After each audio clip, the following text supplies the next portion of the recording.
Desde finales del siglo XIX, artistas plásticos y narradores han utilizado imágenes cinematográficas para crear obras maravillosas. Las películas nos han inspirado, nos han fascinado y se han adueñado de nuestra imaginación. El cine nos ha ayudado a compartir nuestras experiencias y nuestros sueños. La película fotoquímica fue el único formato usado para capturar, revelar, proyectar y almacenar imágenes en movimiento durante más de 100 años.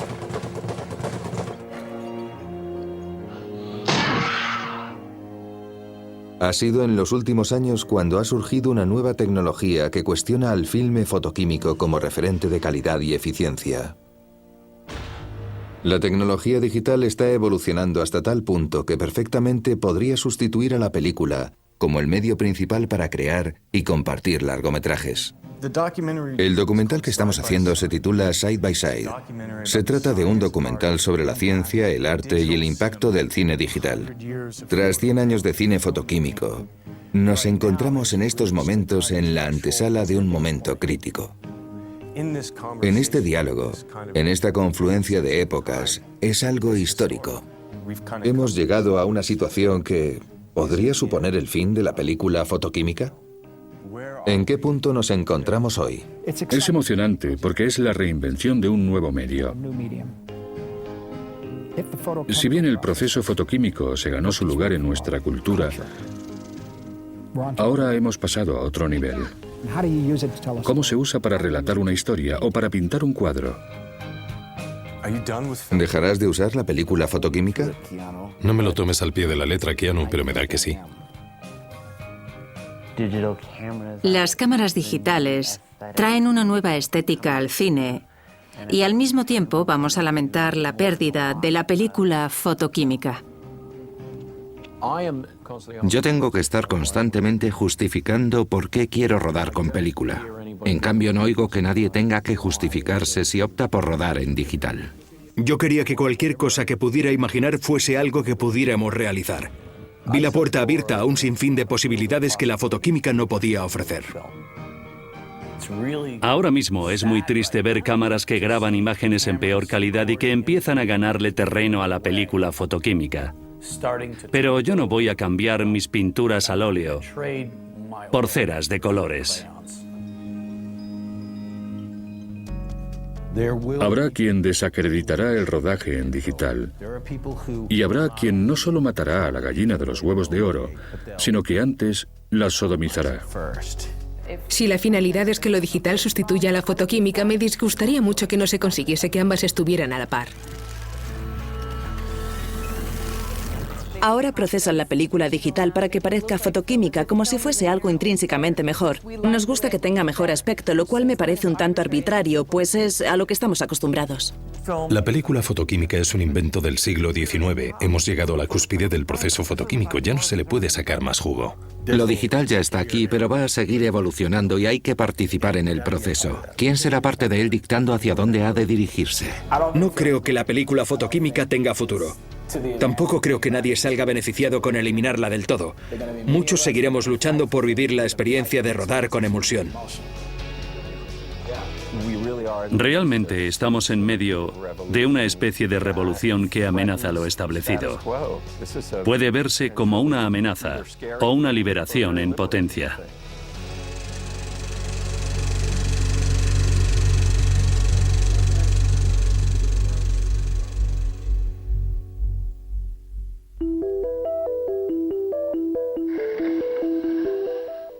Uno de los primeros pasos en el proceso de producción consiste en capturar las imágenes con la cámara.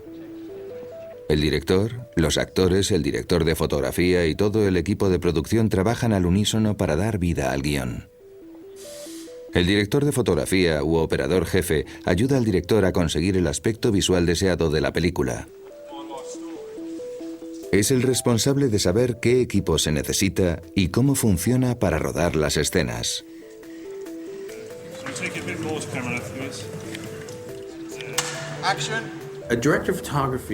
El director de fotografía se fija en los colores, la composición, los ángulos y todo eso para ver cómo se va elaborando la película. La calidad de la luz sobre la piel, sobre el cabello, a través de una ventana o reflejándose en el suelo. Construyen todo ese mundo con la energía que reflejan los objetos. Se trata de encuadres, sensibilidad y de cómo hacer que la gente sienta las emociones. Se consigue transmitir emociones con la luz, haciéndolo adecuado, siendo de alguna manera.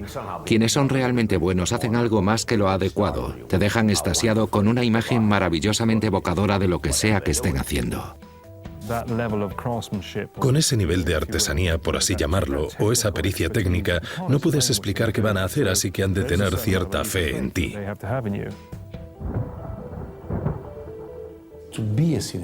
Ser director de fotografía es ser maestro de arte. Sin duda alguna, el cine actual es una mezcla de arte y tecnología. Vivimos en una época en la que además tienes que saber de tecnología. Has de conocer el equipo y es muy importante que el director de fotografía conozca en profundidad toda la cadena de producción de imágenes, desde el rodaje hasta la proyección.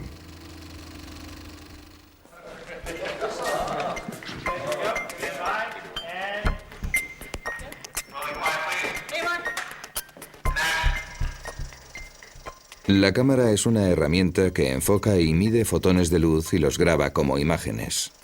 Con una cámara de película fotoquímica, la luz entra por el objetivo y llega al filme que hay detrás del objetivo. El filme está recubierto con una emulsión que contiene granos formados por cristales de haluros de plata. Dichos cristales reaccionan químicamente al contacto con la luz y se transforman en plata metálica en el revelado.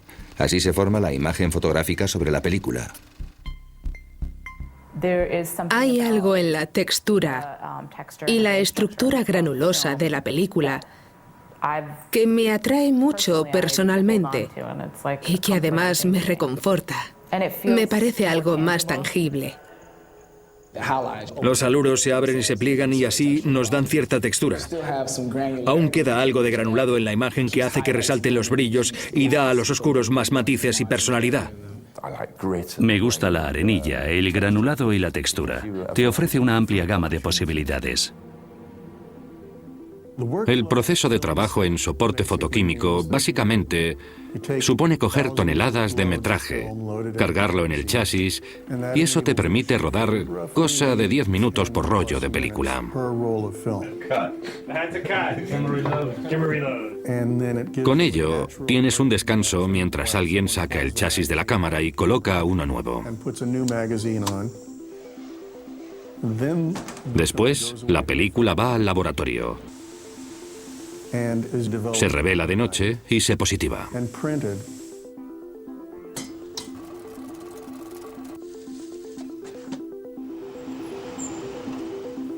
Y luego, al día siguiente, ya puedes ver el copión. Fue muy divertido durante muchos años porque éramos los genios del plató. Por eso nos encantaban los copiones diarios. Íbamos todos, actuábamos, poníamos la iluminación, hacíamos lo que fuese. Nos maravillaba. Y después todo el mundo daba la jornada por terminada y a la mañana siguiente volvía del laboratorio y exclamábamos: «Vaya, mirad qué tenemos». Era algo mágico. El director de fotografía era un mago. Era el único que seguramente sabía lo que iba a salir en la pantalla al día siguiente. Y eso te daba mucha autoridad y poder. Hace falta tener fe al rodar con película. Y si hay algo de romántico en ello, es cuando vuelve el copión y todo el mundo está emocionado por ver qué ha salido. No me gusta cómo puede traicionarte el copión. No me gusta rodar una escena y que te fascine cierta actuación para que de repente la escena se desenfoque en una pantalla de más de 7 metros, sabiendo que no hay forma de poder recuperar eso. Lo que no me gustaba de la película fotoquímica es la sensación de quedarte siempre a medias. Te preguntas, ¿teníamos algo? Ya no me acuerdo. Como si no acabáramos nunca porque no se puede ver. Es como pintar un cuadro con las luces apagadas. Pero el director de fotografía te lo iba diciendo. No es que no haya luces, es lo que tengo en mi mente. Lo tiene en mente, muy bueno. Pero soy yo quien maneja la cámara, elige el objetivo y valora las interpretaciones. Una cámara digital no usa película. En su lugar, tiene un sensor electrónico o chip situado detrás del objetivo. El sensor se compone de millones de minúsculos elementos de la imagen o píxeles para abreviar. Cuando la luz atraviesa la cámara, entra en contacto con los píxeles y produce cargas electrónicas individuales. Estas cargas se miden y se convierten en información digital que representa a la imagen. El granulado en la película fotoquímica no para de moverse, por lo que el resultado es un poco borroso. Mientras que con los píxeles es algo finito, preciso y exacto.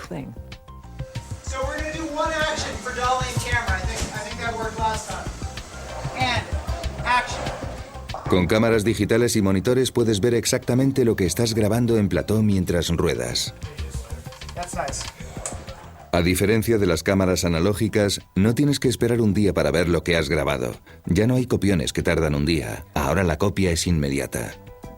Te colocas en la parte de atrás del plató o en algún lugar de la tienda frente a una pantalla enorme y haces los cambios desde ahí. Y me gusta bastante porque significa que ves la imagen tal y como es. En cambio, con la película fotoquímica a veces te despertabas durante la noche preguntándote ¿habrá quedado bien? Comentabas, yo creo que hace falta más iluminación al fondo y te contestaban tranquilo, quedará genial en el copión. Y saben también como tú que cuando llega el copión sigo pensando que efectivamente hacía falta más iluminación al fondo, mientras que si lo haces en el plató te levantas y dices no, más luz detrás, y van y lo hacen. Bien, eso es justo lo que quería porque así es como se va a ver en un cine. La gente comenta, gracias a Dios que veo lo que estoy haciendo y que no tengo que esperar hasta mañana. Así veo si estoy enfocado y sé cómo me va a quedar. Si cuando miras un monitor en plató de verdad piensas que estás viendo el resultado final, creo que te estás engañando. El público va a ver ese filme en una pantalla que es 1000 veces más grande y ellos solo lo están viendo en una tele grande. Sí, se ve cómo queda. Lo tienes delante. Para mí el problema es que sigo pensando que hay que ver las primeras pruebas de rodaje después. Para poder concentrarse en la interpretación o en la acción, sigo pensando que hay que verlo en un momento especial. El proceso de rodaje con película fotoquímica era algo secreto para el director de fotografía. Hoy en día, en el rodaje digital, está ahí la pantalla del director de fotografía y todo lo que hace se puede ver, criticar y cuestionar. A veces es algo muy destructivo. He trabajado con un par de actores que insisten en ver cómo queda cada toma. Aún no logré convencerlo de que no lo hiciera, porque le cohibía mucho en su actuación. Claro. Y estoy convencido de que lo que hacen todos es mirarse el pelo. Uno de los grandes placeres de ser cámara es que la gente, los ejecutivos y los productores, se creen que saben actuar, que saben escribir, que saben dirigir, pero son conscientes de que no saben rodar. Si se ponían pesados podías decirles, ahí tienes el metraje, hazlo tú. Y así se callaban, pero ahora están empezando a pensar que saben filmar. Ya no es como antes. Hay directores de fotografía que se hicieron directores de fotografía porque les encantaba ese punto de brujería. Les encantaba cuando el director les preguntaba, en esa esquina, ¿vamos a poder ver eso o se va a quitar? Y ellos decían, espera a mañana, va a ser increíble, te va a encantar.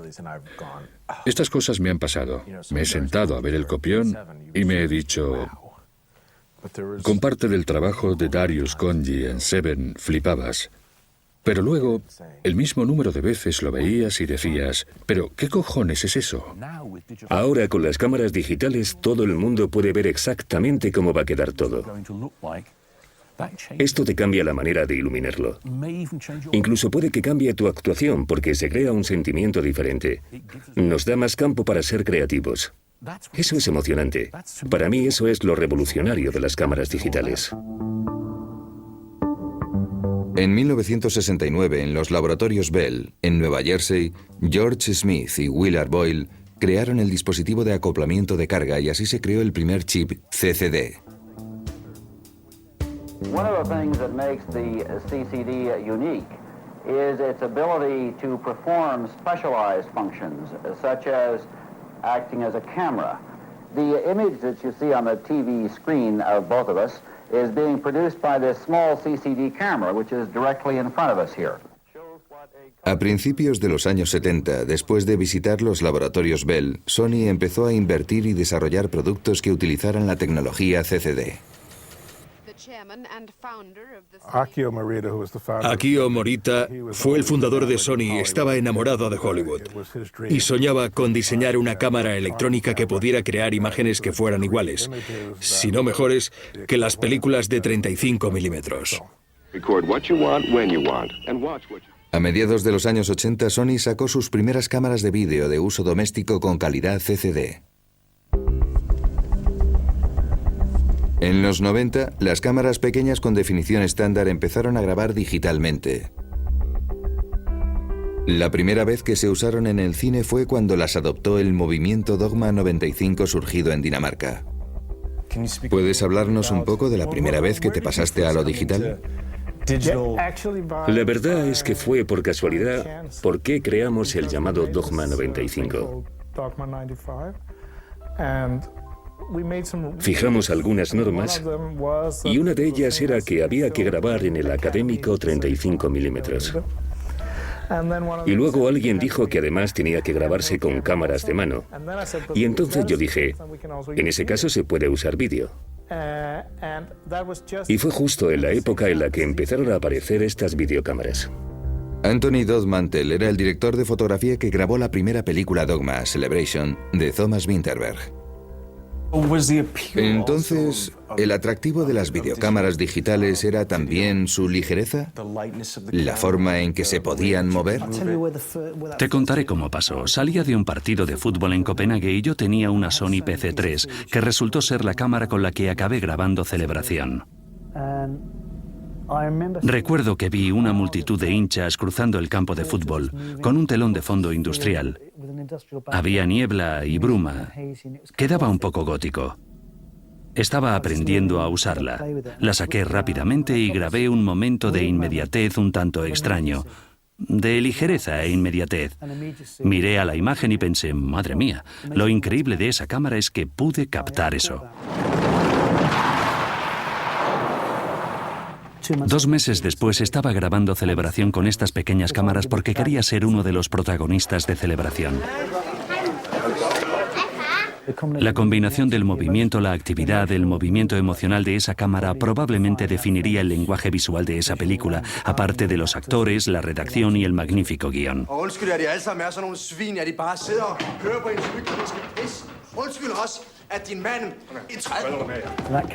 Con esa cámara de pronto capté movimientos posibles pero desconocidos en el cine que yo había visto y que se convirtieron en mi aportación a Celebración.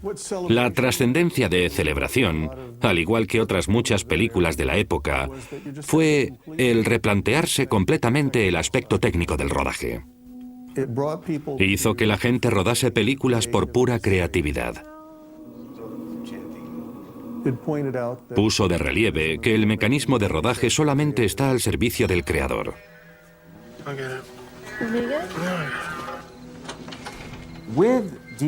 Con las videocámaras digitales se planteó, un momento, si reducimos el presupuesto conseguimos más libertad como directores y como productores. Grabar una película con cámara de vídeo se consideraba por aquel entonces una porquería. Era una especie de máxima generalizada, que no se grababan películas serias en formato de vídeo. Simplemente empezamos a plantear, mirad, vamos a hacer películas digitales con el montaje del director y bajo su absoluta supervisión, pero abaratándolas. Nuestra primera película fue Chuck and Buck. Oh, hi. Can I get you some to drink? Oh, no. That's all right. Iba con miedo a ver las pruebas de rodaje. Really? Oh, I like ice cream. Pensaba, madre mía, esto parece de aficionado. De hecho, mucha gente comentaba lo confuso que era todo. Recuerdo cuando lo presentamos en Sundance. Tenían un miedo terrible a que la reacción fuese, pero si se ha grabado en vídeo, la presentación digital no se acercaba ni de lejos a lo que debía ser el sustituto aceptable de la película. Gracias al porno, los documentales y las imágenes de los telediarios, tenías una imagen del vídeo que te llevaba a pensar. Es como si estuviera en la habitación con ellos. Madre mía, ¿esto está pasando de verdad? Y eso hace mejor a Chuck and Buck. La gente estaba empezando a pensar de manera totalmente distinta respecto a cómo la tecnología y los medios podían ayudarnos a replantearnos el rodaje de una película. Empezamos a ver cómo la gente cuestionaba esta idea, como hizo el grupo conocido como Indigent. Hacían vídeos con definición estándar que se convertían en películas para ser proyectadas en salas de cine. En mi opinión, como cineasta independiente, estamos en el momento más emocionante de toda la historia porque ahora podemos salir a grabar una película con una videocámara digital. Oscar has a new girlfriend. Really? It seems last evening he had quite the late night conversation. La idea era que si rodabas en digital era barato. Y eso contribuyó enormemente a incrementar el número de películas que se hacían. Recuerdo que mi primer año en Sundance recibimos 225 películas en total para la categoría de ficción. Y unos años después se multiplicó por 10. Volviendo a Sundance o a los estrenos de Indigent, te decían, está bien para ti, que eres independiente, pero esto no es cine, esto no es... Fue algo grandioso hacer una película con videocámara, llevarla a Sundance y ganar los premios a Mejor Director y Mejor Película con Intimidades. La propia película de Gary, Tadpole, se vendió por una enorme cantidad de dinero y todos cuantos participaron en ella sacaron tajada con la venta. Y entonces fue cuando surgió la idea de, un momento, se puede rodar en digital y conseguir prácticamente la estética de una superproducción. Y ahí empezó todo el debate. Habrás oído que a finales de los 90 la película era el referente. ¿Cuáles son tus herramientas? Era degradante. Y daba miedo. Fue una bofetada para mí. ¿Cómo que una bofetada? Me refiero a que me han ovacionado y casi crucificado por la misma frase. Yo tuve bastante claro lo de pasarme al entorno digital por el material que podía almacenarse en la cámara. La cantidad de material que podías tener en la cámara era indiscutible. Puesto que yo buscaba otra forma de trabajar con los actores, aquello era crucial. Imagino que para ti sería una liberación en lo referente a tu trabajo con los actores, tomas más largas. Sí, ya sabes, Keanu, que lo máximo eran 10 minutos. Ni siquiera llegaba a los 10, eran 9 y pico. Y cuando ese chisme se pone a grabar, subyace una especie de sensación de que es algo muy valioso, lo cual añade cierta tensión. Podía grabar todo lo que quisiera, conseguir las mejores actuaciones. No tenía que preocuparme por grabar en estos pequeños fragmentos de película, que era ridículo, pero era lo que tenía que hacer, así era de caro en comparación. En el entorno digital, con un chisme pequeñito tienes 40 minutos y puedes poner en marcha la cámara, hablar con el actor y luego ponerla de nuevo en marcha. Starting over again. Reveal. And now you go around and look out. Y se meten en el papel y captan algo que nunca hubiesen captado si estuviese en medio una cosa gigantesca. Me encanta poner en marcha la cámara, sobre todo si estamos en algún punto emotivo, lleno de magia. Cuando dices corten, de repente todo el mundo se relaja. Es un momento en el que acaba de pasar algo y todo se para. Y después te dicen, vamos a otra toma. Pero yo les digo, no, enciende la cámara y volvamos al principio. Todo lo rápido que puedas volver a tu posición te facilita retomarlo desde ahí. Siempre tuve la impresión de que nos aguardaban grandes cosas, porque para mí en las películas hay siempre un momento crítico. Porque yo me crié entre bambalinas y así aprendí. En las películas muchas veces me pregunto, ¿podemos continuar? Me cuesta decir que necesito poder grabar una toma de 45 minutos y no tener que andar recargando las cámaras porque el equipo de rodaje y los actores solo pueden concentrarse un rato. Después necesitan descansar 2 o 3 minutos que aprovechas para recargar la cámara. Cuando pones en marcha una cámara de película en el plató, la gente parece que se lo toman más en serio. Cuando escuchan cómo avanza la película y se enteran del dinero que cuesta al grabar con una cámara así, todo el mundo se entrega al 100%. La primera vez que escuché el ruido de la película en una cámara fue impresionante. Y me puso muy nerviosa, porque de repente Cada toma contaba de una manera, como yo no había vivido nunca. ¿Y qué me dices del momento en que dices acción? A mí el ruido de la cámara rodando, tal vez porque lo relaciono con el dinero, pero el rollo de 10 minutos me parece tan limitado. Es como el deporte. Tienes que concentrarte mucho. Es bueno para el actor, pero es solo el ambiente. Quiero decir, si lo quieres, puedes crearlo, ¿no? Pensaba que para los actores iba a ser diferente, pero no lo ha sido. Los actores se adaptan infinitamente a lo que tengan que decir y lo dicen. ¿No te pedían un descanso? ¿No te decían, ¿podemos parar? ¿Ahora estás grabando en digital? Sí, pero en mi primera experiencia parecía como que no podía cortar. Trabajé con Richard Linklater en una película que se llamaba Scanner Darkly, una mirada a la oscuridad, y era... Sí, podía seguir y seguir. Era, ¿podemos parar, por favor? Parar. Stop. Ahora no tenemos que hacerlo. Pero yo quiero. Robert Downey se me acercó y me dijo, no puedo trabajar así. Es que ni piso mi caravana, no puedo organizarme. Me paso de pie 14 horas diarias. Estoy grabando a todas horas. De hecho, dejaba tarros gigantes con orina en el plató por las esquinas. Iba, hacía pis y las dejaba ahí como una forma de protesta. Solo había trabajado en celuloide y estaba encantado de usar el santo grial que es el celuloide. Era increíble. Así que hice mis primeras películas en celuloide. Hice una película de Hollywood muy importante, The Beach, La Playa, con Leonardo DiCaprio y un estupendo equipo de rodaje. Pero eso no iba conmigo. Sentía que me alejaba demasiado de mi esencia en cierto modo. Y entonces vi Celebración. Y no fue tanto la película, ni siquiera su aspecto, lo que me gustó, sino la realización, el movimiento de la cámara. Así que me puse en contacto con quien la rodó, Anthony Dodd Mantel, y le dije, tengo la sensación de no estar haciendo lo correcto. ¿Podemos hacer algo juntos en digital? Realmente no sabía lo que estaba diciendo con ello. Para mí era una nueva palabra. Y cogimos el guión de 28 días después y la rodamos con cámaras de vídeo. Recuerdo que Anthony me decía, se trabaja muy bien en este formato, pero nunca conseguiré un Oscar. Había una secuencia al principio en la que el personaje, Cillian Murphy, deambulaba por un Londres desierto. No habríamos podido hacer la película en película de celuloide porque tendríamos que haber parado el tráfico y no teníamos dinero para ello. Lo que hicimos fue detener el tráfico un instante. Como teníamos estas cámaras, pudimos poner 10, puesto que son tan baratas. Y así pudo andar por el centro de Londres en una zona determinada y grabar con 10 cámaras.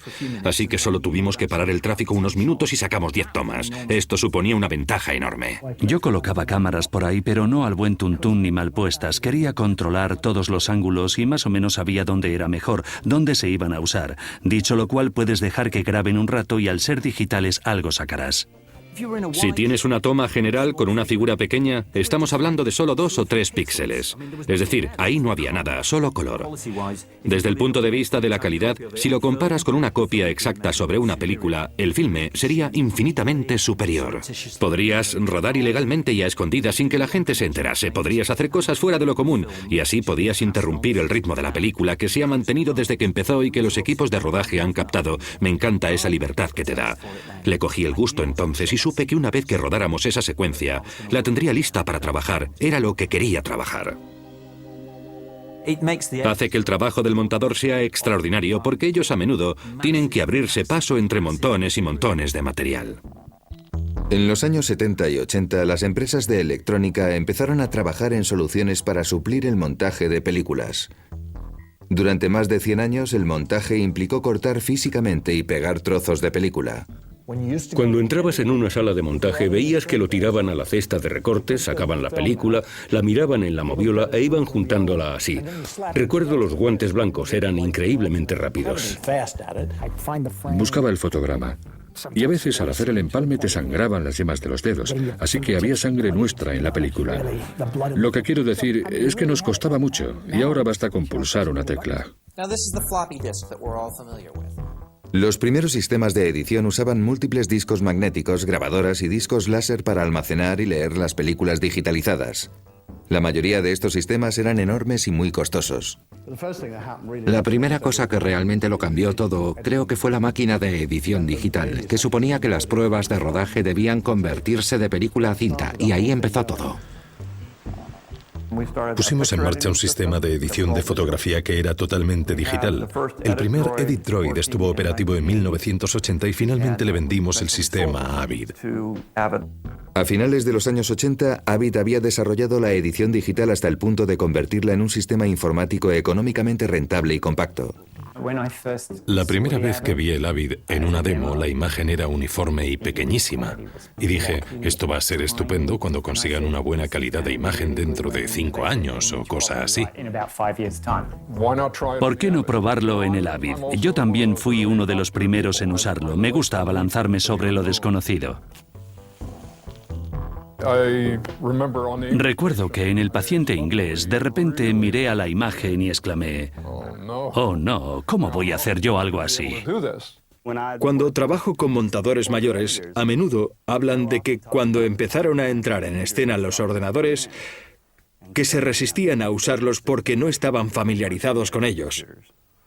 Tenían miedo de no saber suficiente, de que si apretaban alguna tecla o si lo apagabas o encendías mal por accidente, todo podía borrarse, mientras que eso nunca podía pasar si tenías físicamente la película en la mano. Pensaban, eso no es editar, editar es...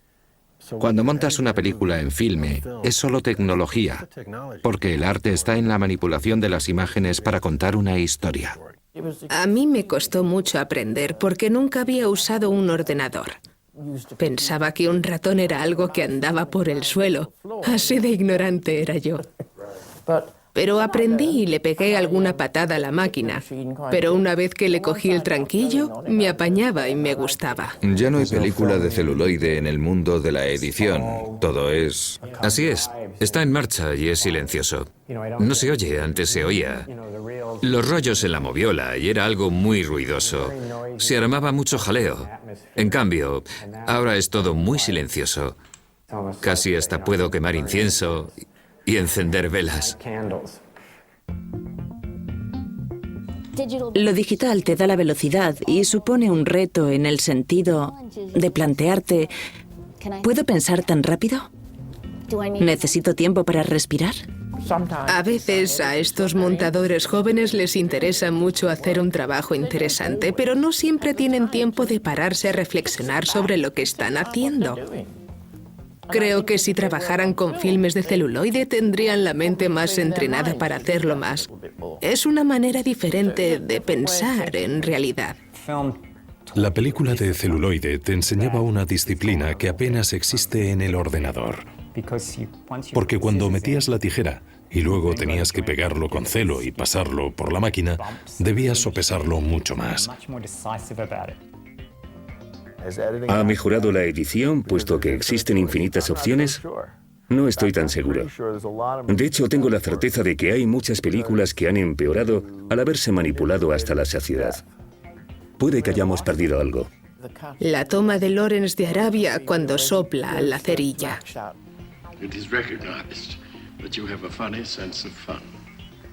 Eso en el guión era un fundido. Y si se hubiera trabajado digitalmente como hoy día, solo hubiésemos visto un fundido. En aquella época, de una escena a otra se pasaba cortando por lo sano y cuando lo veíamos en la sala de proyección pensábamos, vaya, es fantástico. Funcionaba, era mágico. Es cuando tienes esa sensación. Lo digital es increíblemente maleable, tanto imágenes como sonido.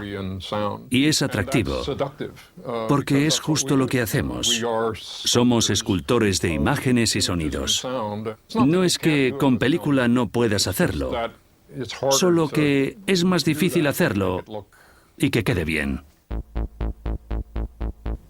Mientras la tecnología digital seguía evolucionando, las imágenes creadas por ordenador iban apareciendo con cada vez mayor frecuencia en las películas.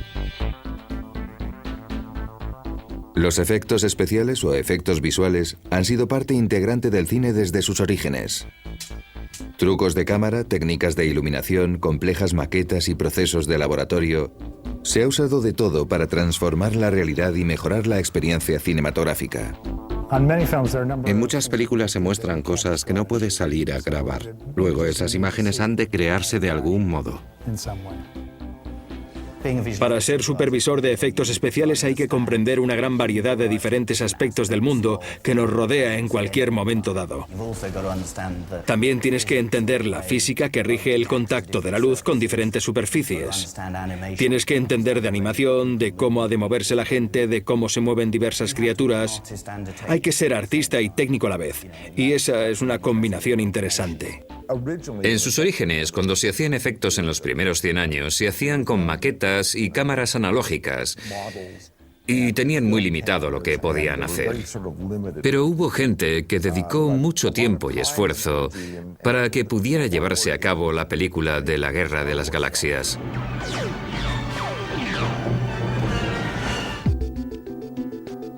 Cuando empecé a hacer esto hará 22 años, aprendí en un entorno físico. Había un escenario con miniaturas, cámaras, iluminación, de todo.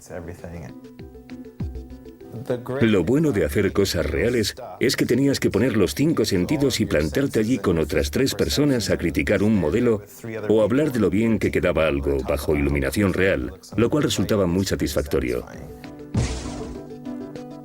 Y toda esta fotografía acababa en una positivadora al final. Es un aparato muy grande que comprime y une capas de película y crea nuevas exposiciones de película, de modo que puedes combinar varias capas de imágenes en la imagen definitiva, que es la que se va a ver en el cine.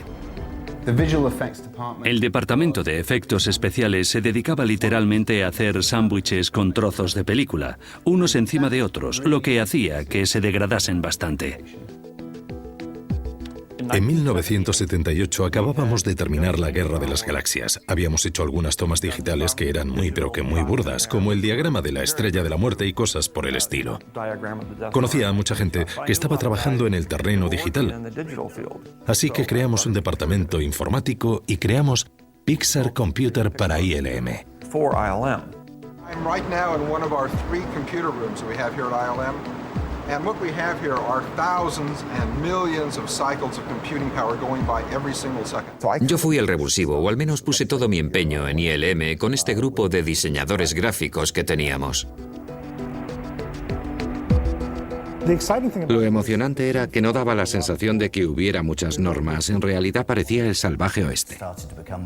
Empezó a ser posible escanear la película fotoquímica y pasar la película al ordenador para así poder realizar cambios. La grandísima ventaja de digitalizar tu película era que no se estropeaba nada. Una vez digitalizada, solo hay unos y ceros, y siguen siendo unos y ceros hasta el final del proyecto. Lo digital cobró relevancia en lo que atañía a los efectos especiales. El primer paso por el sistema informático eran con los efectos especiales. Se trataba de usar tecnología digital para hacer realidad ciertas visiones. Puedes coger un trozo de película y convertirlo en números. Puedes manipular esos números y volverlos a incluir en la película. No hay límite en cuanto a lo que podrías hacer. Se abre ante ti un mundo lleno de posibilidades. Nuestra primera imagen real totalmente digital fue para El secreto de la pirámide. Teníamos un personaje hecho de vidrio, pero el vidrio debía parecer real, no un diseño gráfico de ningún tipo. Tardamos 6 meses en realizar 7 planos. Fue muy complicado, pero fue alucinante que consiguiésemos hacerlo en ese tiempo. George siempre fue muy avanzado con lo digital. Había algo en la comunidad de artistas de efectos especiales que te hacía sentir cómodo casi desde el principio.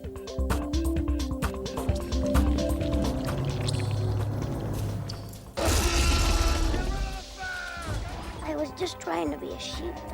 Huh, enough wolves in the world already.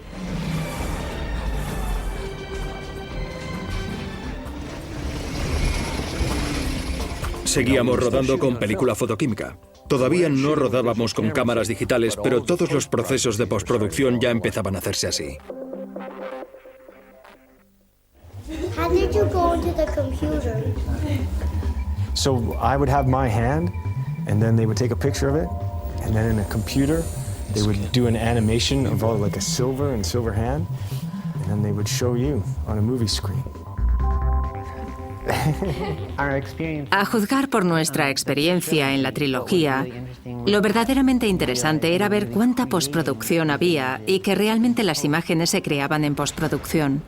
No podíamos rodar la imagen, sino que se creaba por ordenador. De mediados a finales de los 90, creo que se puede delimitar en esa época. Parece aceptado que gracias a los efectos especiales se introdujo lo digital. Teníamos un problema en ILM. Debíamos pasar de la película fotoquímica a digital para poder hacerlo. Podíamos ahorrarnos un montón de dinero solo con no tener que convertir el filme a digital nunca más. La película fotoquímica es algo muy engorroso de manejar y me dije, voy a coger mi dinero y mi tiempo y lo voy a solucionar. Fuimos a Sony y les dijimos, nos gustaría ayudaros y trabajar con vosotros para fabricar una cámara digital. Estaba empeñado en que Star Wars Episodio 2, El ataque de los clones, se rodase en digital. Y teníamos que resolverlo y preparar el proyecto para hacer una producción completa con cámaras digitales. Uno de los problemas de las primeras grabaciones era la resolución. La resolución depende de muchos factores. Pero en resumidas cuentas, cabe decir que depende del número de píxeles que puede grabar una cámara. Cuantos más píxeles tengas, mayor resolución y más detalles en la imagen. Una cámara de definición estándar o SD normalmente tiene una resolución de alrededor de 720 x 480 píxeles.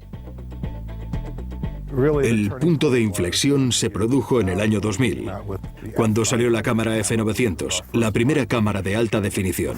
Con anterioridad a ella, cualquier cosa que mirases parecía vídeo. Las cámaras de alta definición graban con una resolución de alrededor de unos 1920 píxeles, muy cerca de los 2000 o 2K.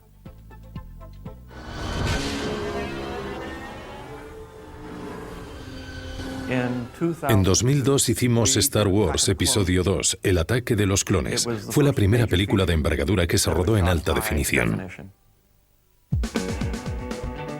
Lo que George hizo en esta película de la saga Star Wars fue coger una cámara experimental de alta definición y usarla en un largometraje ejemplar. Aquello era impensable por entonces. Significaba poner patas arriba a la comunidad cinematográfica entera y, lo que es más, poner patas arriba al cine. Fue un momento de enorme división para mucha gente de Hollywood. Se indignaron y organizaron una gran reunión donde dijeron que yo era el diablo en persona, que iba a destruir la industria, que iba a destruir todas sus obras, que esto era algo inferior. Dijeron, dice que ha grabado El ataque de los clones en digital, pero es mentira. Sabemos que en realidad usó cámaras analógicas y que no está rodando en digital. Está mintiendo a todo el mundo. Cuando salió la F900, las imágenes que hacía eran sorprendentes. No creo que se tratara en absoluto de una cámara cinematográfica. Durante los primeros años no me parecía que grabar en digital o reproducir en digital fuesen lo mismo. Siempre se decía, ¿ves? No se nota la diferencia, pero yo sí que la notaba. Somos los primeros en reconocer que la F900 no se diseñó como una cámara de cine. Claro está que George Lucas afirmó tras el rodaje de la Guerra de las Galaxias que jamás volvería a rodar en soporte fotoquímico y eso provocó bastante revuelo en Hollywood. La tecnología digital y las cámaras digitales parecían amenazar la manera de pensar y de trabajar de la gente. Hacer cine es un arte, y al cineasta tradicional le parecía que estábamos destrozando el arte. Solían decir, ¿por qué vais hacia atrás? Pero hay mucho que decir sobre la necesidad de retroceder para coger carrerilla y luego saltar hacia adelante. Recuerdo que George Lucas dio una conferencia para todo el mundo hará 10 años en un rancho de San Francisco y que cuando todos se pusieron en contra, alegando que lo digital acabaría con el arte en el cine, él respondió, es solo una herramienta más. Y es la verdad.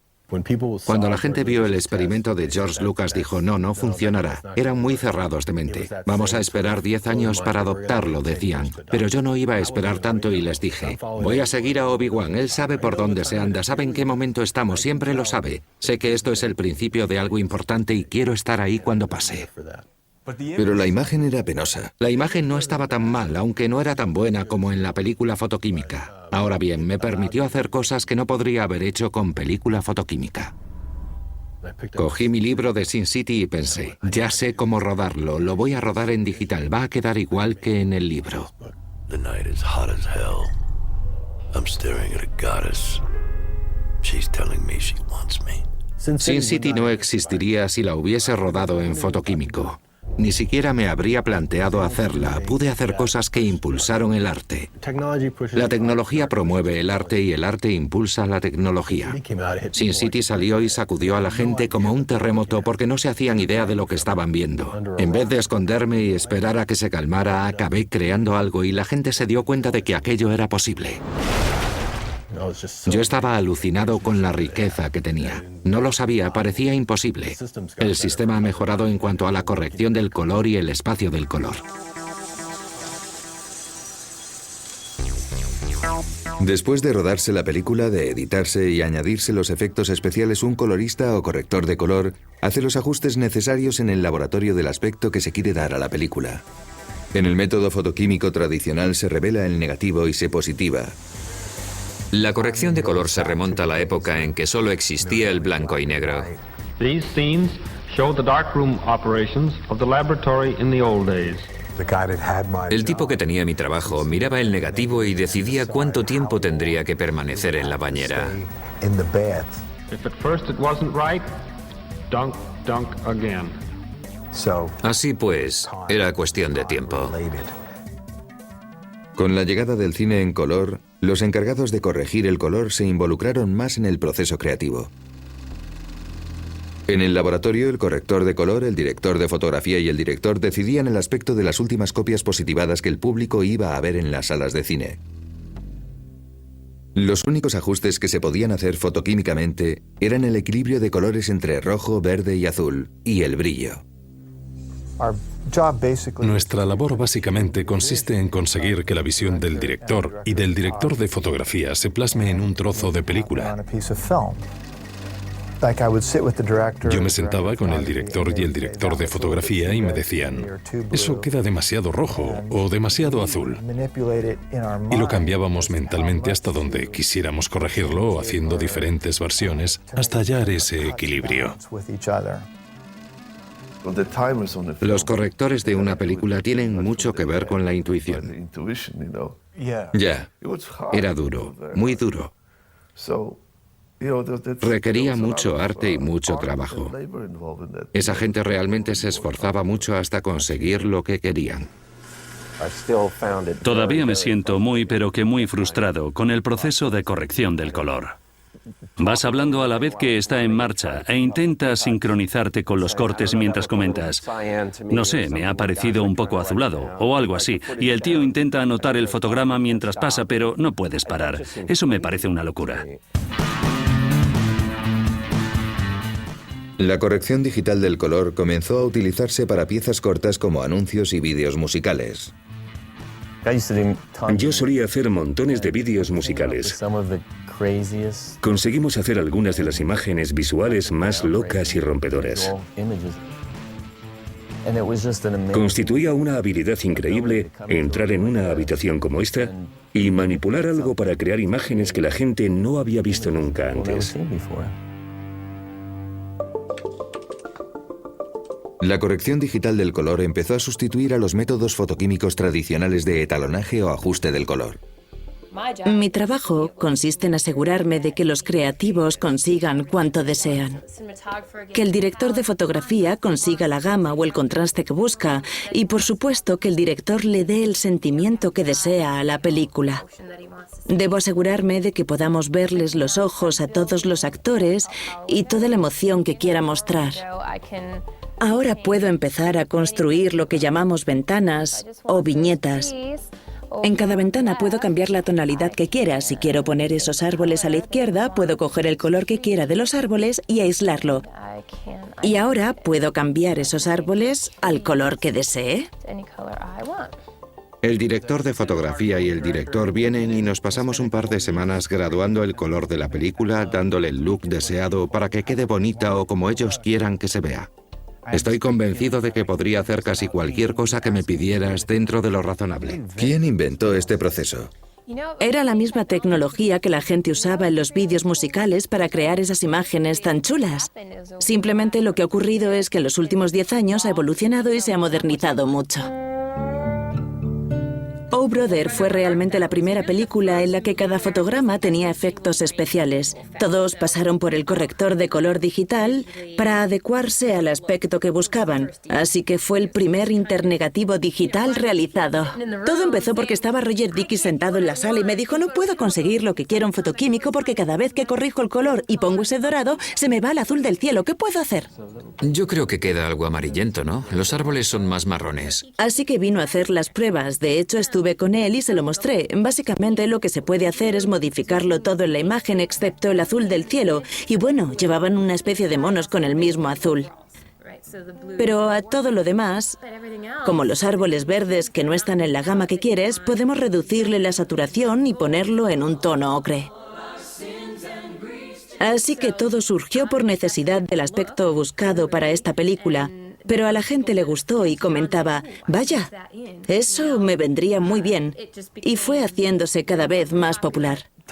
La corrección del color en fotoquímica es un proceso muy frustrante, es muy burdo, apenas puedes hacer nada. De ahí lo bueno del internegativo digital. Puedo rodear con un círculo lo que quiero y puedo poner una cara más roja o resaltar el fondo. Aquello parecía el paraíso. Me decía: es increíble, puedo hacer cualquier cosa para arreglar esta película. Al mirar atrás, a los inicios, lo que me parece más interesante de cómo experimentamos muchos directores de fotografía el paso de la película fotoquímica al mundo digital en busca de un mayor control sobre la imagen para poder manipularla más, es que resulta que ahora tenemos menos control. Porque una vez que pasamos el negativo o el producto a alguien, cualquiera puede manipularlo después. Quien corrige el color tiene indudablemente un papel importante en el resultado final. Yo soy el que tiene que pulsar las teclas para que la película adquiera un aspecto determinado. Sí, yo sigo unas directrices, pero también hay mucho de mi propia intuición para tirar para adelante y que vaya en una dirección concreta. Soy la última persona que lo toca. Al principio había divergencias entre directores de fotografía y coloristas porque pensaban: este tío no debería decidir el aspecto de la película, soy yo quien lo decide. Pero hoy en día lo bonito es que formamos un equipo. Yo pensaba que esto podía quitarnos poder a los directores de fotografía, pero tu trabajo como director de fotografía es hacerlo lo mejor que puedas hasta el final, y yo creo que ellos harán todo lo posible para estar presentes en el etalonaje digital y supervisarlo para que la visión que pretendían desde un principio se plasme. En Gangs of New York me ofrecieron hacer un internegativo digital. Pero como todo se había construido expresamente para nosotros, lo que salía en pantalla era exactamente lo que queríamos. No tuvimos que hacer el internegativo digital para cambiarlo todo. Yo siempre intento conseguirlo con la cámara, la iluminación, los filtros y los objetivos, pero no después con el etalonaje digital. De acuerdo que si tienes una historia especial en la que necesitas cambiar la realidad para esos casos, el internegativo digital es fabuloso, porque puedes hacer lo que quieras con la imagen, lo cual puede ser genial, puede ser maravilloso. Una vez que ya hemos corregido el color digitalmente, hacemos un nuevo negativo y se hace una copia del mismo. Después comparamos la copia con la información que tenemos poniéndolas juntas y ajustamos la copia para que coincida con los datos, para que así la copia tenga exactamente el aspecto que debe. ¿Cómo te sientes cuando haces todo el trabajo, ya lo tienes impecable y después vas a tener copias que han quedado perfectas y otras que... O sea, una vez que ya lo has creado, ¿debes distanciarte un poco? Sinceramente, cuando vas al cine y ves la copia en la que has estado trabajando durante semanas, en cada sala se ve diferente. Depende del nivel de luminosidad que tenga cada proyector. En fin, hay tantas posibles variables. En última instancia, el auténtico autor de una película es el proyeccionista. El sonido puede estar alto o bajo, puede que veas la cabeza del actor o no, porque puede cortártela con la ventanilla equivocada porque está ocupado. Tiene cosas que hacer. Cuando se proyecta una película puede que un rollo salga azuloso o otro pardo por culpa de la luminosidad del proyector, pero hay que disfrutarlo también porque es parte de la película. Yo siempre me llevo una gran decepción cuando veo una copia de la película. Me deprime porque no está nítido, no tiene definición, o se mueve, o está sucia. Lo odio. Yo hago un esfuerzo tremendo. para que las imágenes queden igual que las que tengo en mi cabeza. Las creo y tengo el resultado final en la cámara. Pero, ¿qué pasa después? La calidad de la película fotoquímica en el cine es espantosa. En Hollywood todo el mundo te dirá, no está tan mal, hasta el cámara, pero porque nunca van al cine y lo ven en sala. Titanic estuvo tanto tiempo en cartelera que las copias estaban destrozadas. Literalmente se caían a pedazos del proyector. Nos esforzábamos por conseguir mayor calidad en las salas de cine. Y de ahí salió la idea de que si fuese digital se vería genial. No habría rayas ni rotos. En 1999 pudimos proyectar La amenaza fantasma en digital. Teníamos 2 cines en Nueva York y 2 cines en Los Ángeles. Y esa fue la primera vez que un estreno importante de Hollywood se proyectaba digitalmente. Había 4 proyectores digitales en el país. Tan solo 4 en el 99. Y en el 2002 todavía había solo 150. Toda la postproducción ya se hacía digitalmente. Y el resto de la industria iba por ese camino. El sonido también. La edición también. Sí, la edición. Aunque las cámaras se habían quedado un poco atrás. Nuevas empresas empezaron a desarrollar cámaras de alta definición y otros títulos de Hollywood siguieron el camino abierto por Lucas. En Collateral, Michael Mann usó la cámara Viper de Thomson, una cámara HD que funcionaba mejor que la película fotoquímica al rodar en ambientes oscuros. Michael quería explorar la noche.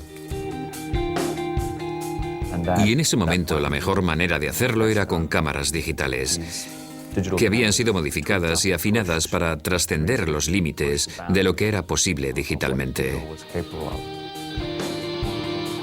Collateral fue interesante por esa cuestión, pues tenía que tener exactamente ese aspecto. Cuando miras fuera de noche, no lo ves todo negro. Ves un halo que cubre la ciudad de luces verdes, magentas y violetas. Es como una bruma en el cielo, y ves un sinfín de colores distintos. La única manera de poder captar todo eso en ese momento era digitalmente. Ahora hay mucha fotografía nocturna que usa las diferentes sensibilidades de los chips CCD. Captan un poco más el espectro ultravioleta. Hay cineastas que intentan usar eso para dar una estética diferente a la iluminación nocturna, pero para mí todavía me recuerda al vídeo. La Viper fue la primera cámara que realmente me transmitió que la era digital estaba mejorando. Y ya veía que se acercaba la lucha entre cámaras. En 2005, Panavision, un referente en la industria de las cámaras analógicas, hizo una apuesta importante por lo digital con una cámara de chip único que incorporaba un gran sensor. Empezamos a verlo como un formato real y decidimos que lo mejor que podíamos hacer era diseñar lo que yo llamo una cámara analógica que usa cinta en lugar de filme. Y entonces es cuando empezamos a diseñar Genesis. La Genesis tiene un chip de fotograma completo de 35 milímetros que permite que la profundidad de campo sea muy parecida a la de las cámaras analógicas y en la que podemos usar todos nuestros objetivos de 35 milímetros que literalmente se cuentan por miles. Nos pusimos a trabajar con Sony.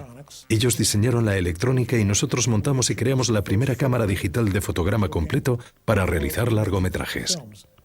Genesis tuvo una publicidad brutal porque era de Panavision y Sony diseñaba el sistema para Panavision. Lo bueno que tenía es que admitía los objetivos de Panavision. Llevaba un sensor de 35 milímetros y la Viper llevaba un sensor 2/3 de pulgada. La gente quería la misma profundidad de campo y el mismo aspecto que conseguía con 35 milímetros.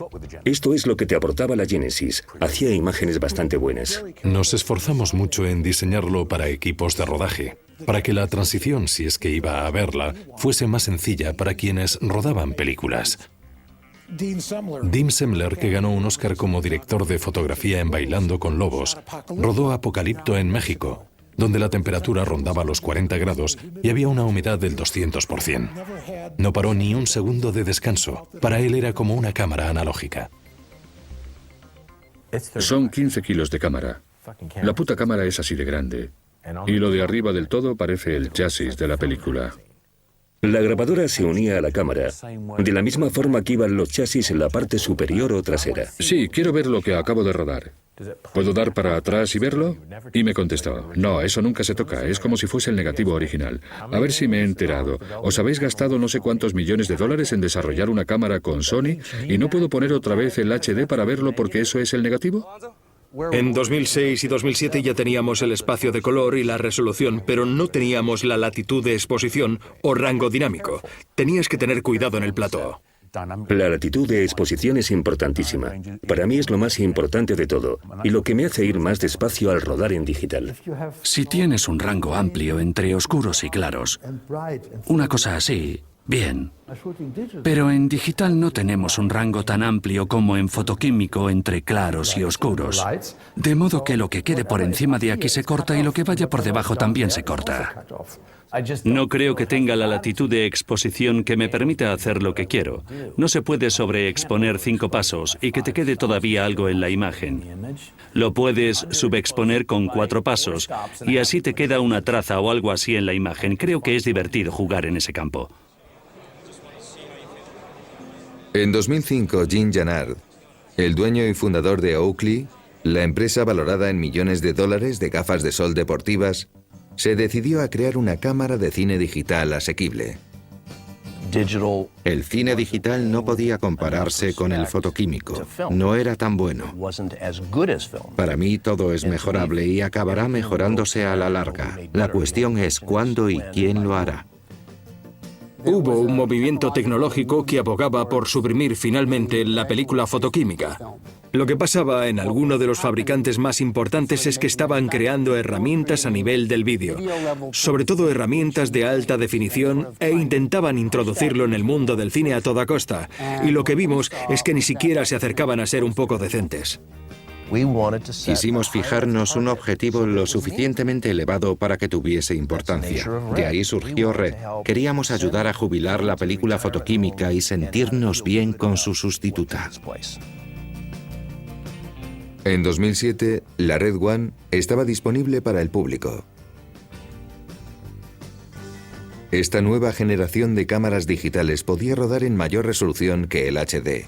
Se pasaba de unos 2000 a 4000 píxeles. Cuando vi la Red, de verdad pensé que podía coger el teléfono y decir, lo siento, he conocido a alguien. Porque efectivamente pensé, es el futuro. La resolución, la curva, la manera de ver la luz. Sentí que era algo nuevo e insistí en rodar Che, el argentino, con ella. Lo digital al principio era muy malo, todo el mundo lo sabía. Luego salió la cámara Red, que era un poquito mejor que sus antecesoras, y por lo menos era más barata.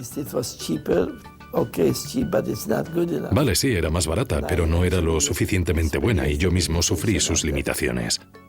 Bueno, tenía sus problemillas. De vez en cuando se colgaba, por decirlo suavemente. Era un ordenador, y la Red ignoró todo lo que tenía que ver con los cuerpos de las cámaras analógicas normales. Ellos fabricaron lo que pensaban que estaba bien. Incluso con las historias de guerras, de pasar calor y tenerle que poner hielo encima y todo eso, nada me molestaba porque lo que me daba era muy positivo. En este caso, no tener que cargar con los chasis arriba y abajo por desfiladeros, días enteros a 40 grados, y poder rodar en una tarjeta flash y cambiar los chasis en 15 segundos, simplemente eso ya fue una maravilla para nosotros. Dio como resultado una película mejor. Me gusta mucho lo que Jim Jannard está haciendo. Me encanta la filosofía de esa empresa y me encanta que no tengan límites. Es como, venga, vamos a arremangarnos, vamos a dejarnos la vista, pero vamos a solucionar esta mierda. La Red One pesa 4 kilos y si le pones un objetivo son 6 kilos. En la red social me acerqué y le dije, tengo que grabar en estas barcas tan pequeñas con el espesor de una patata frita y no puedo meter 6 kilos de cámara en un lado porque volcará. Me contestó, vale, ¿qué quieres que haga? Y le dije, tienes que poner una anclándola o haciendo lo que sea. Piensa algo. Me tienes que hacer la versión IndyCar de la Red One. Esto fue un viernes, pues el domingo me llamó y me dijo que había hecho los cuerpos con fibra de carbono. Le pregunté si podía hacer eso y me dijo que lo tenía sobre su mesa. Fui, la cogí y pesaba 2 kilos, 2 kilos 200 gramos. Eso nunca se había dado con las cámaras de cine. Era como una línea directa entre quienes ruedan y quienes fabrican las cámaras.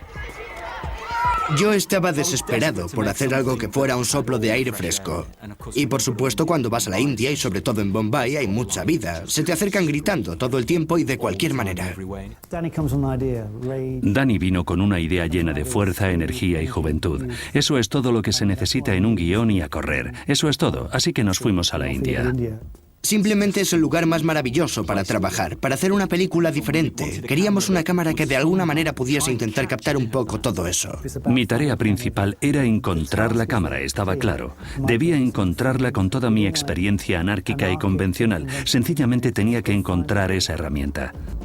Las cámaras como la Silicon Imagine SI2K han llegado a lugares y han hecho tomas que hubiesen sido muy difíciles con cine analógico o con las versiones iniciales de cámaras HD.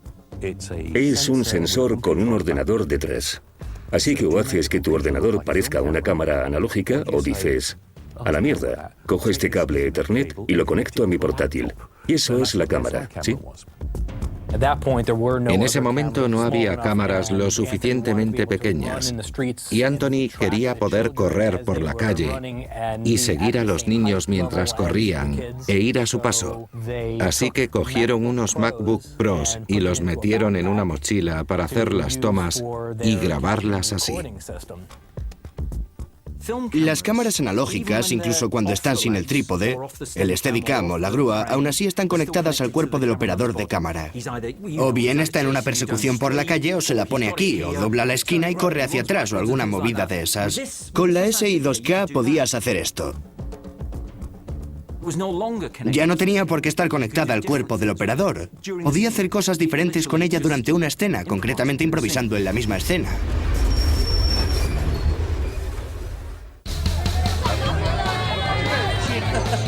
En 2009, Slumdog Millionaire consiguió el Oscar a la mejor fotografía.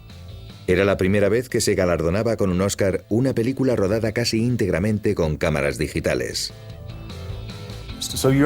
Tienes un Oscar. ¿Esa película hizo que ahora la mayoría acepte mejor el vídeo y lo digital? El éxito de Slumdog Millionaire entre la crítica y el público simboliza una época. Quizás ha servido para poner un ladrillo más y que la gente empiece a aceptar los formatos digitales.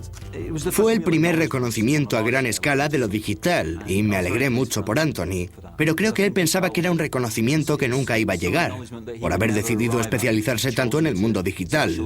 Habrá un día en el que mires atrás y digas, ahí está, ahí fue donde todo cambió.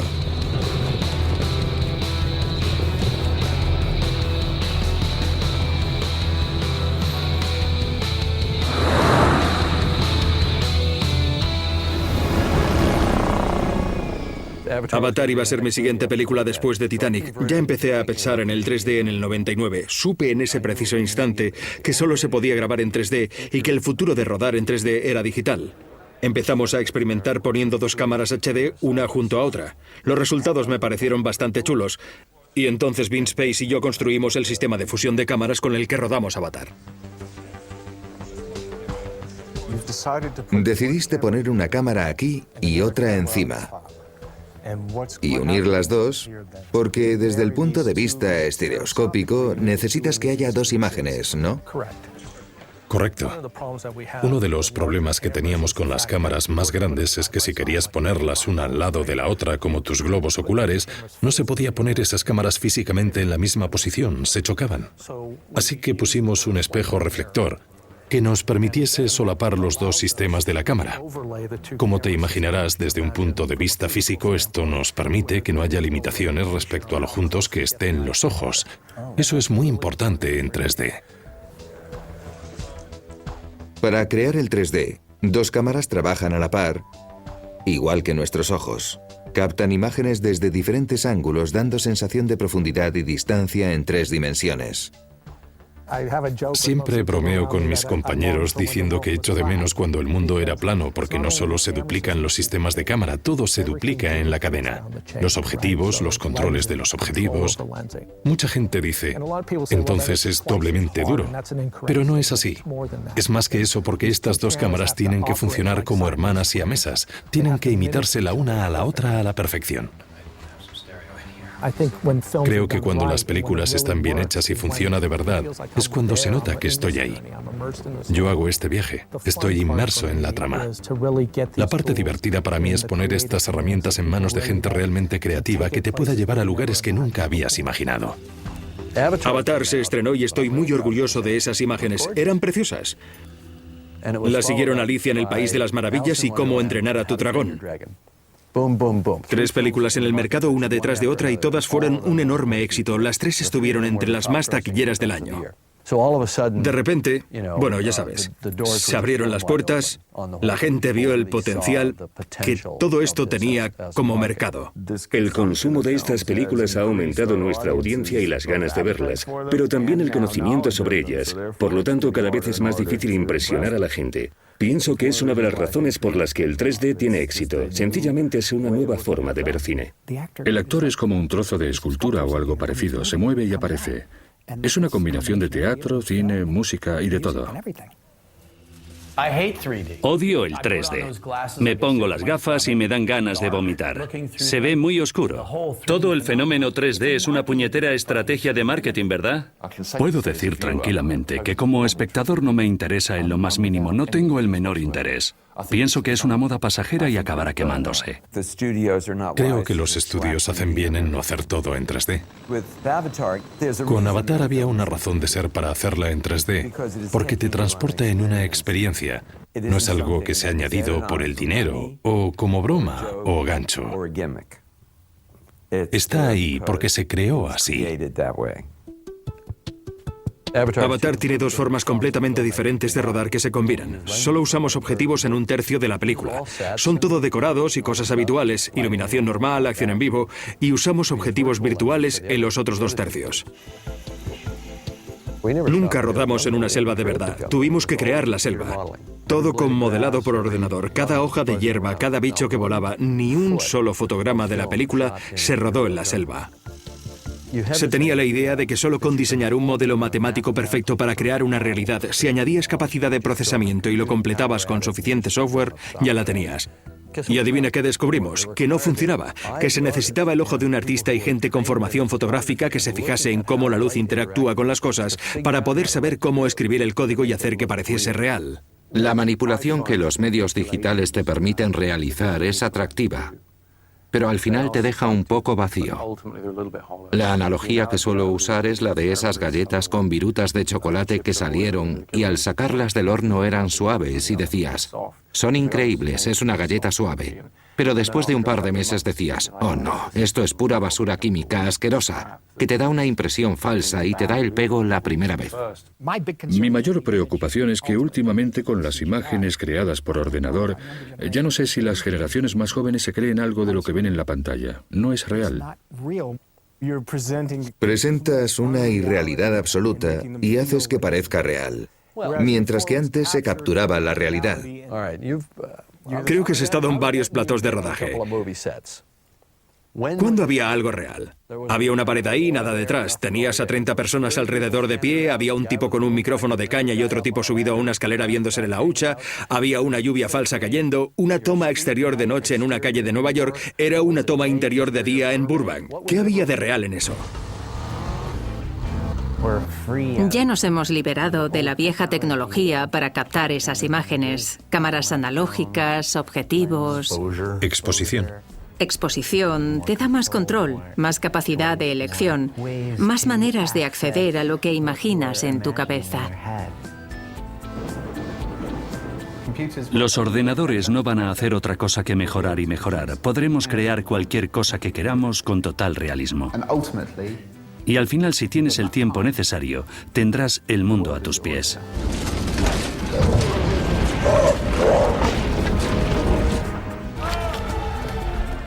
Hemos tenido que intentar superar la imaginación del público, hacer cosas que nunca habían visto, y cada año tiene que ser más y más real. Los artistas y los cineastas están constantemente intentando aumentar la cantidad de espectáculo y surrealismo. Eso nos coloca en una posición en la que arte y tecnología se unen como nunca antes lo habían hecho. Eso es lo estupendo de la tecnología digital. Logra doblar todo lo que había cada 2 años. Una vez que has elegido tu camino, ya todo es muy sencillo. Todo es una cuestión de tiempo porque lo digital seguirá mejorando. Los fabricantes de cámaras como Red, Arri y Sony y otros están constantemente desarrollando nuevos productos y siguen avanzando en latitud de exposición, resolución y color. Me encanta que estos fabricantes compitan entre sí para hacer buenas cámaras, para que sean más pequeñas, más rápidas, más baratas y con mejores sensores. La latitud de exposición de la cámara digital hasta hace unos pocos años se había limitado a un máximo de 10 pasos. Pero no tienes ese problema en la Epic o la Alexa. La latitud de exposición es mucho mejor de lo que estaba acostumbrado con una cámara digital.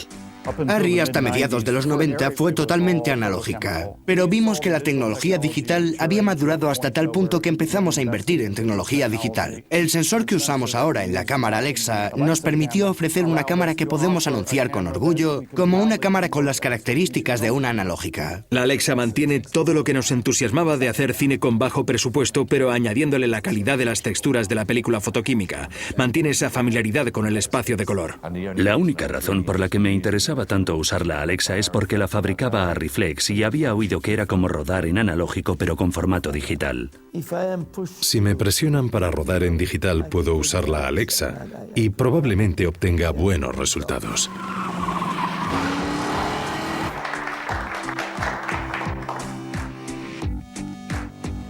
Esta es la nueva Red, a la que se suele redefinir como una Epic. Tiene, aunque no os lo creáis, un 60% más de resolución que la Red One. Cuando Jim Jannard me enseñó la Epic, la miré y le dije, un momento, ¿qué puedes hacer con ella? ¿En qué sentido te da libertad para contar historias? Esta cámara crea colores preciosos, ricos, muy naturales o maravillosos desde el punto de vista del estilo. Hemos cogido y proyectado digitalmente imágenes de 4000 píxeles en una pantalla gigante y es alucinante. El sistema de entrega de películas de cine va a cambiar. Y eso me emociona casi más, en cierto modo. Más que el tema de las cámaras de ahora, porque es un sistema muy antiguo. Eso de poner la lata de la película en el camión, llevarlo a una ciudad, descargar, todo eso va a cambiar. El método tradicional de tener que enviar enormes latas de películas a todas partes resulta carísimo.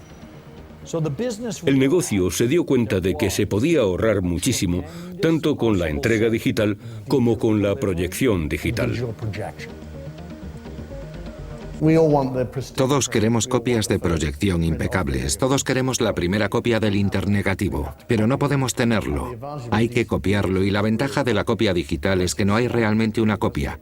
Una vez escaneado no vuelve a copiarse, se clona, luego es exactamente igual.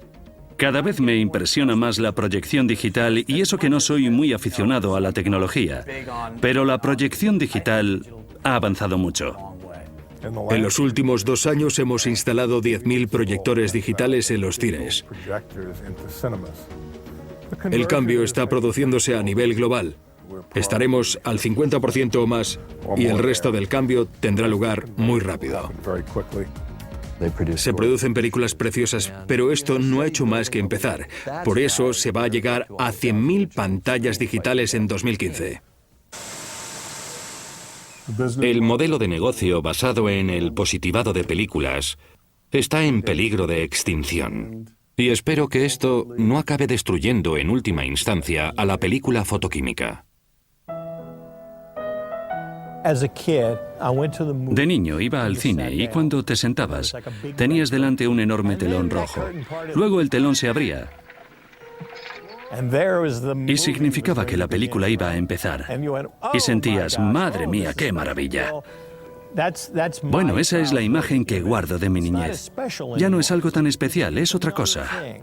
De alguna forma el cine era la iglesia del siglo XX. Todo el mundo entraba en aquella enorme sala oscura, se sentaba y recibía una gran cantidad de información sobre cómo vestir, cómo actuar, cómo portarse con las mujeres, cómo ser un héroe.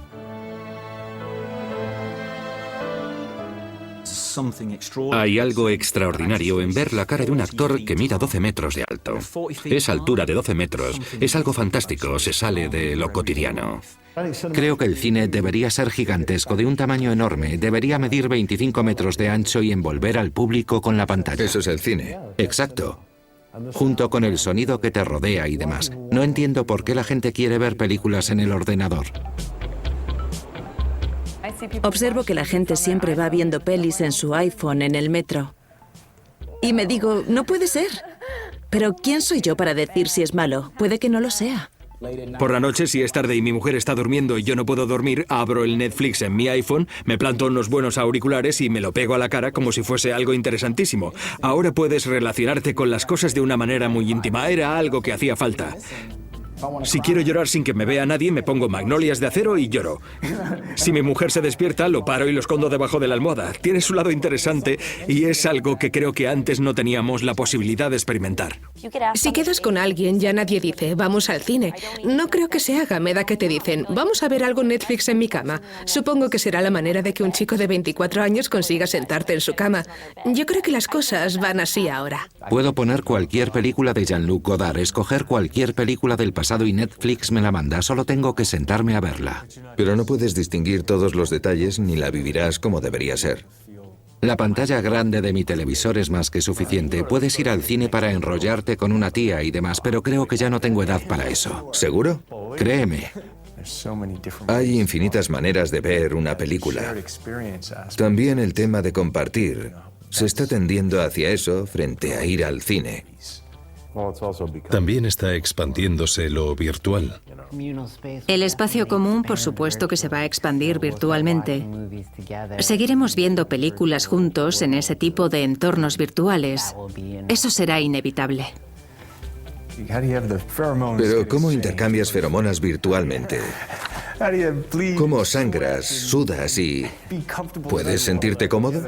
¿Haces tú todo eso en el cine con la chaqueta puesta? No, pero reímos y lloramos juntos. Pero en algunos aspectos, la experiencia virtual es más gratificante, porque hay un diálogo. Alguien con 20 años no se preocupa por la desaparición de los cines como espacio de reunión.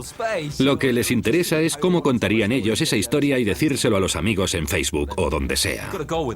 Tienes que aceptarlo y si no puedes, pues adiós, muy buenas, porque eso querrá decir que se te acabó el tiempo y es hora de que te releve alguien. Los chicos de 30 para abajo han visto innumerables imágenes digitales en sus ordenadores y televisores y eso. Para ellos es su película. Yo tenía fe en que estas pequeñas cámaras traerían una especie de revolución al estilo de a la mierda la vieja escuela de cine. Vamos a hacerlo nosotros mismos. Hay mucho talento y cosas que podrían liberarse si hubiese menos respeto. Todo el mundo interpreta la realidad o lo que ellos creen que es la realidad a través de una imagen, a través de un objetivo. Y hay gente, hay chavales que lo hacen muy bien, te lo digo yo. Sin la cultura del vídeo digital, no creo que nunca hubiera hecho nada de todo esto. Yo llegué como guionista y siempre pensé que necesitabas tener ciertos conocimientos. Básicamente pensaba que tenías que ser un tío que supiera manejar las cámaras para hacer este trabajo. Creo que me hubiese dado miedo ponerme a manejar una cámara gigante con 15 técnicos de iluminación. Así pude experimentar haciendo películas de una manera más íntima, que era lo que yo necesitaba. ¿Qué hay de las 5 de las cámaras digitales reflex de objetivo único? Estas cámaras se diseñaron a petición de las agencias AP y Reuters para que sus reporteros que hacían foto fija pudiesen rodar vídeos de noticias para sus páginas web. Eso es todo. Después la gente empezó a comentar, uy, me gusta cómo queda, voy a usarlo. Y puede que quede bien, pero me espanta que se usen como cámaras de cine. ¿Por qué? No son lo suficientemente buenas. Pero son baratas y la gente puede hacer películas. Si yo hubiese estado en una escuela de cine y me hubiesen dado una Canon 7D o Canon 5D, hubiera sido maravilloso. ¿Con qué vas a rodar esta noche? Con una 7D. Es mi película para el segundo año de posgrado.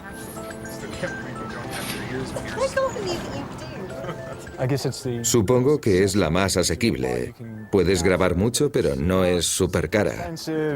Quería rodar con la 7D o la 5D. Lo primero por cuestión de presupuesto y porque nos dejan una semana para rodar la película.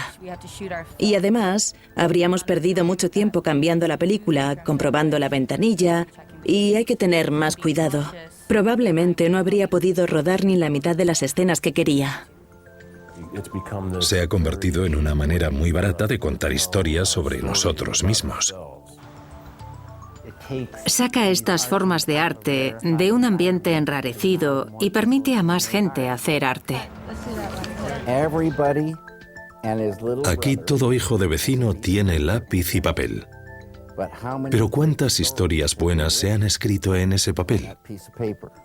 Pues lo mismo va a pasar con el cine. Los cineastas teníamos la carga de que la gente decía: la gente haría películas buenísimas si se les diese la oportunidad. Así que fue estupendo cuando ese día llegó. Muy bien, vamos, hazlo. Hoy en día cualquiera puede hacer una película, cualquiera puede coger una 5D y hacer películas y más películas. ¿Eso es bueno? Pues yo creo que no, la verdad. Hay menos cosas buenas y más malas, porque cualquiera puede hacer lo que le dé la gana. Hay una democratización y eso es fantástico. Pero creo que mis hijos sufrirán las consecuencias. No tendrá la calidad con que yo me crié, porque no hay alguien detrás como guardián del buen gusto. ¡Wow! Vaya. ¿Es el fin de la película fotoquímica? ¿Qué piensas? Creo que el celuloide seguirá siendo una opción.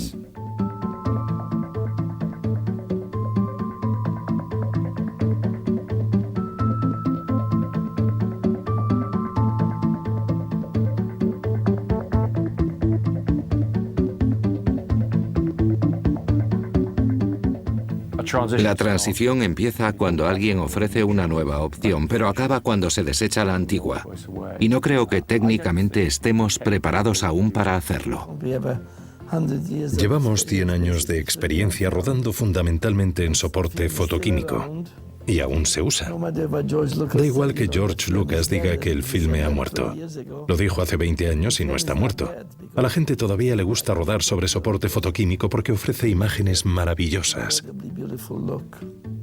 ¿A quién le importa? Dentro de 20 años nadie va a decir, parece película, dirán, mira lo que puedo hacer con mi cámara digital. Seré uno de los últimos que ruede en analógico y Chris Nolan será uno de los últimos directores que ruede en analógico, pero estoy convencido de que antes de 10 años los dos usaremos tecnología digital. Espero que durante 5 o 10 años siga existiendo el cine en soporte fotoquímico. Tengo planes de rodar en analógico.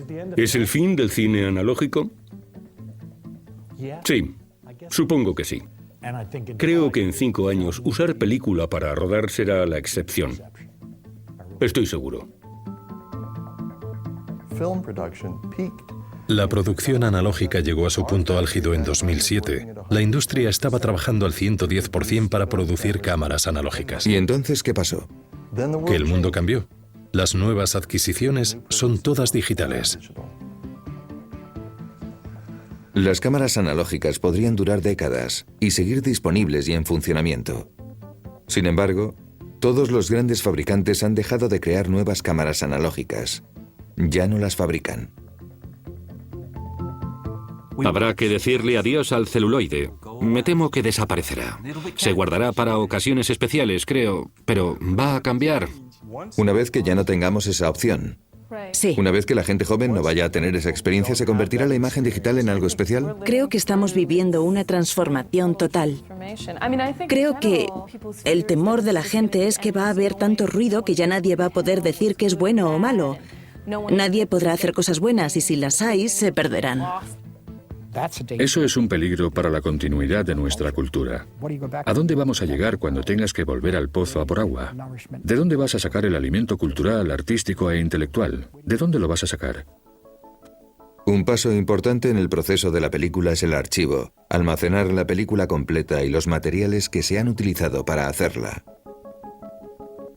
Nadie se toma en serio el archivo.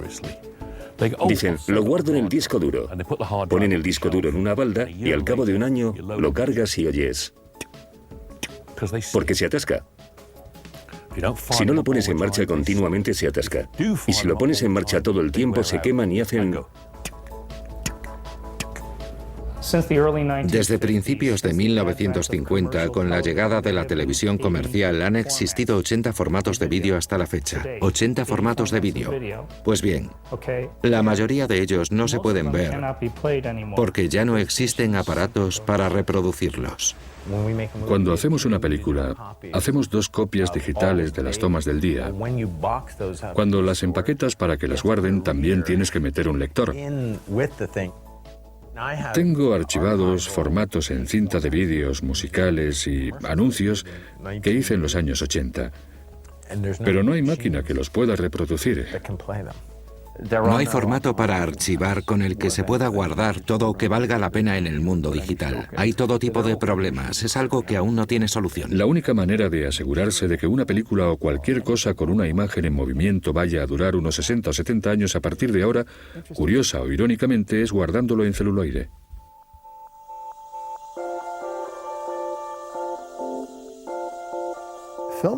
La película es algo único porque es un medio de grabar y de archivar. Si quieres volver a verlo, si lo has guardado en las condiciones adecuadas, 100 años después solo tienes que hacer que lo atraviese la luz y podrás verlo. Nunca será un formato obsoleto. Hubo una conferencia en 1909 en la que acordaron normalizar la película. Pues bien, no ha cambiado en 102 años. Si tengo una película guardada en cajas con nitrato, puedo sacarla y ponerla hoy mismo en un proyector, aunque se haya hecho en 1895. Si la finalidad de archivarlo es la reproducción fiel del producto original, los que usamos película fotoquímica, yo por ejemplo, tenemos más posibilidades de que algo que hice se vea dentro de 50 años que de lo que he tenido en toda la historia. La gente dice, no sabemos lo que va a pasar dentro de 50 años. Nadie va a poder leer información o se va a estropear o tendrás que pasarlo a otro formato o morirá. Sí, algunas de esas cosas son verdad, pero todo eso sigue siendo un panorama mejor que con la película. Absolutamente todo en este mundo está guardado digitalmente. ¿Ya? Sí, hay problemas, pero se solucionarán. Te lo aseguro. Hay demasiada información digital ahí fuera como para no lograr un modo infalible de archivarlo para siempre. La archivística siempre va mejorando. Igual que cambia la manera de perder cosas, la manera que inventamos para encontrarlas también cambia. ¿No te preocupa que todo pueda desaparecer? Si las cosas son importantes para el ser humano, ya nos encargamos de mantenerlas. Siempre ha sido así. Sí, vamos a perder cosas, pero eso es parte de la vida. Podríamos llegar a un punto en el que la copia de una película sea algo tan raro que sea como un objeto de arte y llegar a decir, este es un positivo de película y es el único en el mundo. Dentro de 100 o 200 años no quedará ni rastro de nosotros, ni rastro de nada de lo que hacemos ahora. Entonces, ¿cómo estamos? Estamos jodidos.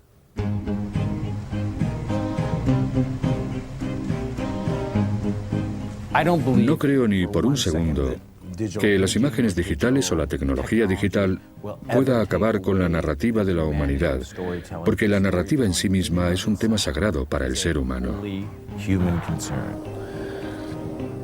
El arte es algo primordial. La ciencia también es primordial. Pienso que son dos cosas formidablemente armónicas y que siempre tiran la una de la otra. Estamos en la cúspide del revelado fotoquímico. Esto es todo lo lejos que vamos a llegar y cuando pasas al entorno digital vuelves a estar abajo del todo. Así que deberías pasar a él y contribuir a construirlo, porque cuanta más gente lo use, mejor será. A menos que participes en esta revolución, te quedarás anclado en el pasado. No podemos excluirnos y decir que nos da igual y que allá vosotros. No, así que hay que participar en ello. Todo el mundo tendrá acceso tanto a los medios de producción como a poder ver al instante cualquier cosa que se haya producido. Según vaya cambiando lo digital, la naturaleza de la narrativa también continuará cambiando, de manera que no sé si podré entender. Pero eso pasa con todo, y esto se convertirá en una gran revolución. A la gente le encantan las buenas historias. Les gusta entrar en otro mundo y vivir una gran experiencia. El cómo lleguen ahí no es lo importante. Una vez que creas que paramos, será que hemos llegado a la era digital y ya está. No. Piensa en el impulso del entretenimiento, por dónde van a llevarnos las necesidades que surjan. ¿Sientes que tecnológicamente, tal y como estás ahora, eres libre? No estoy seguro de haber deseado nunca alcanzar el límite de la tecnología. Me gusta pensar que siempre hay algo que podemos mejorar. La gente que vino antes de nosotros dio al mundo nuevos modos de soñar. Creo que es nuestro trabajo continuar eso e intentar dar a la gente nuevos modos de soñar. Al final todo se reduce a una cosa. Si haces algo con el corazón, algo de lo que estás convencido y así lo sientes, no importa qué medios estés usando.